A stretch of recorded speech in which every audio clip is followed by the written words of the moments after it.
بسم اللہ الرحمن الرحیم۔ السلام علیکم ورحمۃ اللہ وبرکاتہ۔ آج ایک بھائی نے ایک سوال کیا ہے کہ قاری صاحب مجھے پلیز ایک مسئلہ بتا دیں کہ مجھے کسی نے بتایا ہے کہ رمضان شریف میں بیوی سے ہم بستری کرنے سے نکاح ٹوٹ جاتا ہے۔ کیا رمضان شریف کے مبارک مہینے میں ہم بستری کرنے سے، میاں بیوی کا آپس میں ملاپ کرنے سے نکاح ٹوٹ جاتا ہے یا نہیں ٹوٹ جاتا؟ کیا رمضان المبارک میں بستری کرنا جائز ہے یا نہیں جائز؟ آج اس اہم مسئلے پر گفتگو کرنے جا رہا ہوں، لیکن اس سے پہلے گزارش ہے کہ اگر آپ نے ابھی تک میرا چینل سبسکرائب نہیں کیا تو اس چینل کو کریں سبسکرائب اور بیل آئیکن کو دبا لیں تاکہ اس طرح کی لیٹسٹ اور نئی نئی ویڈیوز آپ تک بآسانی اور بر وقت پہنچ سکے۔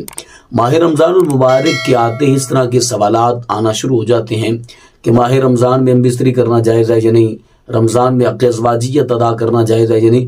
تو آج ہم اس اہم مسئلے پر گفتگو کرنے جا رہے ہیں کہ اسلام میں 5 ایسے موقع ہیں جن پر ہم بستری کرنا، جن میں ہم بستری کرنا ناجائز اور حرام ہے اور سخت گناہ ہے۔ پہلے نمبر پر رمضان المبارک میں روزے کی حالت میں ہم بستری کرنا ناجائز اور حرام ہے۔ روزے کے علاوہ ہم بستری کرنا جائز ہے، درست ہے۔ اور دوسرے نمبر پر حیض کی حالت میں بستری کرنا حرام اور ناجائز ہے اور سخت گناہ ہے۔ اور تیسرے نمبر پر نفاس کی حالت میں بستری کرنا ناجائز اور حرام ہے اور سخت گناہ ہے۔ اور چوتھے نمبر پر اعتکاف کی حالت میں ہم بستری کرنا ناجائز اور حرام اور سخت گناہ ہے۔ اور 5ویں اور آخری نمبر پر احرام کی حالت میں ہم بستری کرنا ناجائز اور حرام ہے اور سخت گناہ ہے۔ ان 5 موقعوں کے علاوہ، ان 5 وقتوں کے علاوہ ہم بستری کرنا درست ہے، جائز ہے، جب چاہیں میاں بیوی حق ازواجیت ادا کر سکتے ہیں۔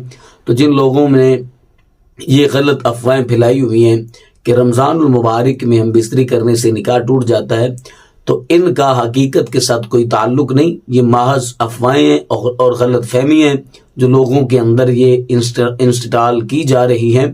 تو ان باتوں پر کان دھرنے کی ضرورت نہیں۔ ہاں، مسئلہ یہ ہے کہ رمضان المبارک میں روزے کی حالت میں ہم بستری کرنا حرام ہے، ناجائز ہے، سخت گناہ ہے، روزہ ٹوٹ جائے گا، اس کا کفارہ بھی ادا کرنا ہوگا۔ تو آپ نے روزے کی حالت میں یہ عمل نہیں کرنا، روزے کے بعد، افطاری کے بعد یہ عمل کر سکتے ہیں، رات کے وقت یہ عمل کر سکتے ہیں، یا بالفرض کسی عذر کی وجہ سے روزہ نہیں رکھا تو دن کے وقت یہ عمل کر سکتے ہیں، بشرط یہ کہ دونوں کا روزہ نہ ہو۔ ایسا نہ ہو کہ ایک کا روزہ نہیں ہے تو ایک کا روزہ ہے تو وہ یہ عمل کریں گے تو روزہ دوسرے کا فاسد ہو جائے گا۔ تو آپ نے اس مسئلے کو سمجھنا ہے، نہ تو رمضان میں بستری کرنے سے نکاح